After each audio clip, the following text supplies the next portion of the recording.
Well, good morning and welcome to Friday of the first week of Lent. Our first reading today comes from the Old Testament, the book of the prophet Ezekiel, chapter 18, and really this illustration of the classic epic battle within, I think, all of our hearts. The invitation from God for us to live in communion with Him and the gift of the boundaries that He Himself gives us to guard our communion with Him. The commandments and the boundaries are really there to help us to stay in communion with Him. Kind of like in this epic battle between that and the natural desire to go outside those boundaries, the common experience that we all have where we struggle to accept the parameters of the relationship with God and, of course, a life of sin. So the first reading is about this person who's not virtuous, who lives a life of sin, who comes back to God. And, of course, there's also this illustration in the first reading of this virtuous person who decides to leave virtue and live a life of sin. And I love this question in the reading today because I think it's a question I think I've asked, or something that I've said, or something I've heard so many other people say. And it's right there in Ezekiel 18:25.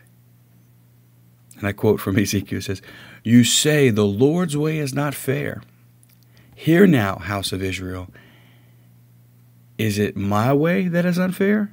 Or rather, are not your ways unfair?" Let's just kind of rest with that just for a second. You know, God, I think, is presenting to Israel like this invitation to live in freedom, to live in Him, to be a special chosen people.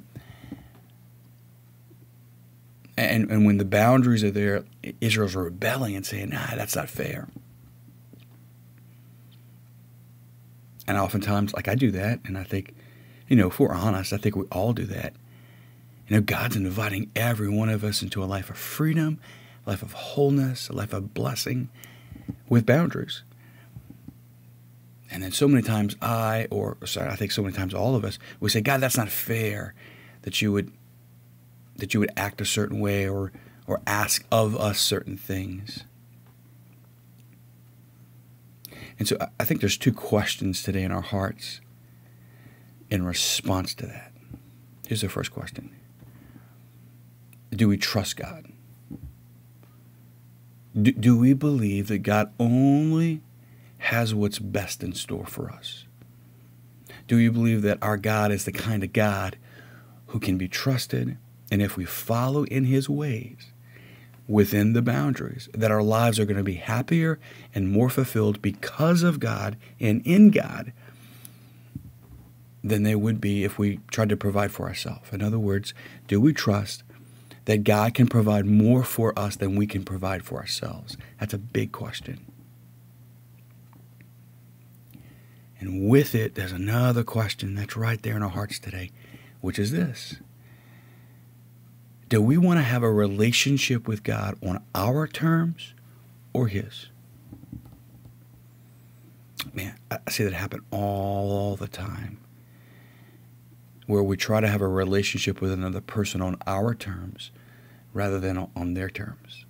How many times do spouses try to relate to their husband or their wife on their terms rather than on, like, instead of allowing your spouse to reveal themselves to you like we want them to be who we want them to be, We do it to other people, and we do it to God. We want to have a relationship with God on our terms. So we want God when we want God. We want God to be a certain way. We want God to answer our prayers a certain way. We want Him to speak to us in a certain way. And the question is, do we want to have a relationship with God on our terms or on His terms? So when you look at those two questions, do we trust God, and on whose terms are we going to have the relationship with God? Well, of course, if we want to have a relationship with God on our terms, and if we don't really trust Him, then when life unfolds, as it does sometimes, or when we see the scriptures and God's putting boundaries on the relationship, you might say some structure there, we look at God and say, oh, that's not fair. Just like Ishmael did. God, that's not fair. And it's all about relationship. And it's all about God is not you. And God is not an extension of your consciousness. God is not an extension of what you need God to be. He is an other. He's his own person. And he knows what's best for you. And even though life, I know, is hard sometimes, like, he can be trusted. So the question today is about surrender. Can you surrender your life to him just today? Just today. Can you let him determine what the relationship looks like? Can you let him be who he wants to be? Listen, let's open up our hearts to God, who only wants the best for us. Let's give him our hearts so that God might lead us the way that God wants to lead us. God bless you.